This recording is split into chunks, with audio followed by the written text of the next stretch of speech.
कि भारत की न्याय पद्धति का नाश हो जाएगा तो भारतीय समाज टूट जाएगा। ऐसे ही मैकॉले एक बात और कहता था। मैकॉले की लिखी हुई एक चिट्ठी है मेरे पास, उसकी फोटोकॉपी।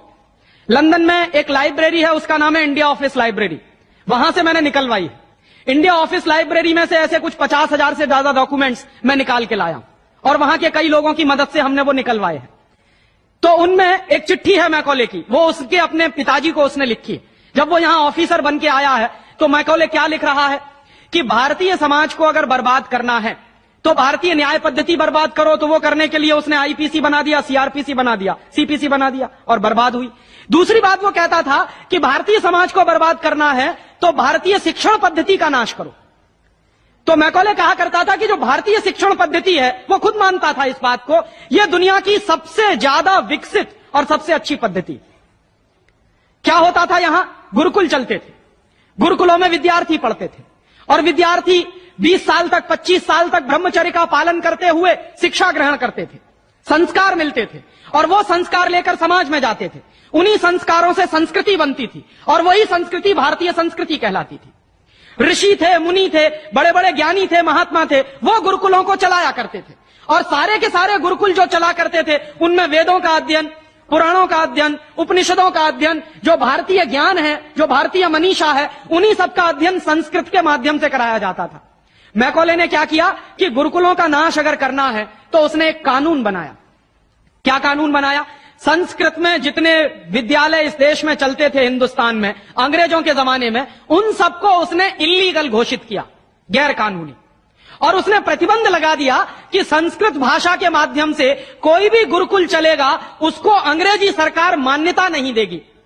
तो मान्यता किसको देगी? अंग्रेजी के माध्यम से जो कॉन्वेंट स्कूल चलेंगे उनको अंग्रेजी सरकार मान्यता देगी। और उसके लिए बाकायदा उसने कानून बनाया। उस कानून का नाम है इंडियन एजुकेशन एक्ट। और यह इंडियन एजुकेशन एक्ट लागू हुआ 1858 में, आज से लगभग 140 साल पहले। तो 140 साल पहले जो कानून लागू हुआ था अंग्रेजों के जमाने में, वही कानून आज भी चल रहा है। उस कानून के आधार पर मैकॉले ने क्या किया? संस्कृत के माध्यम से चलने वाले गुरुकुलों को बर्बाद कर दिया, कानून बना के उनको बंद करा दिया। जो उनमें अध्यापक होते थे, गुरु होते थे, उनको मार पीट कर अंग्रेजी सरकार जेल में बंद करती थी। जो विद्यार्थी अध्ययन के लिए जाते थे उनको रोक दिया जाता था, उनका अध्ययन ना होने पाए उसके लिए समस्याएं खड़ी की जाती थी। और दूसरी तरफ कॉन्वेंट स्कूल चालू कर दिए और उसमें अंग्रेजी के माध्यम से शिक्षण देना शुरू किया। एक दिन उसने अपने बाप को चिट्ठी लिखी और इस चिट्ठी में उसने ये लिखा कि मैंने हिंदुस्तान में एक ऐसी शिक्षण पद्धति पैदा कर दी है जिसमें अगर हिंदुस्तानी विद्यार्थी पढ़ेंगे तो पढ़कर निकलने के बाद वो शरीर से हिंदुस्तानी होंगे, दिमाग से सब अंग्रेज हो जाएंगे। वो देख रहे हैं, अभी देख रहे हैं। तो शरीर से हिंदुस्तानी और दिमाग से अंग्रेज।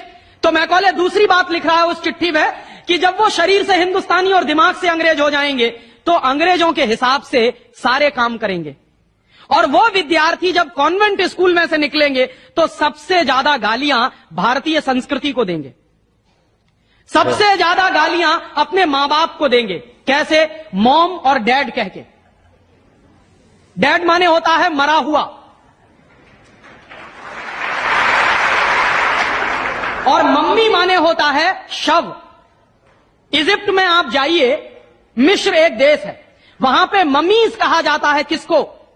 मरे हुए आदमी के शव को। तो हमारी मां हो गई मम्मी, मम्मी, और पिताजी हो गए डैड। आया कहां से ये? मैकॉले ने डाल दिया हमारे दिमाग में। और मैं ये कहता हूं कि मैकॉले तो मर गया, उसका बाप भी मर गया, सब मर गए, भगवान उनकी आत्मा को शांति दे, लेकिन उसकी जो आत्मा है वो हम सब में प्रवेश कर गई है।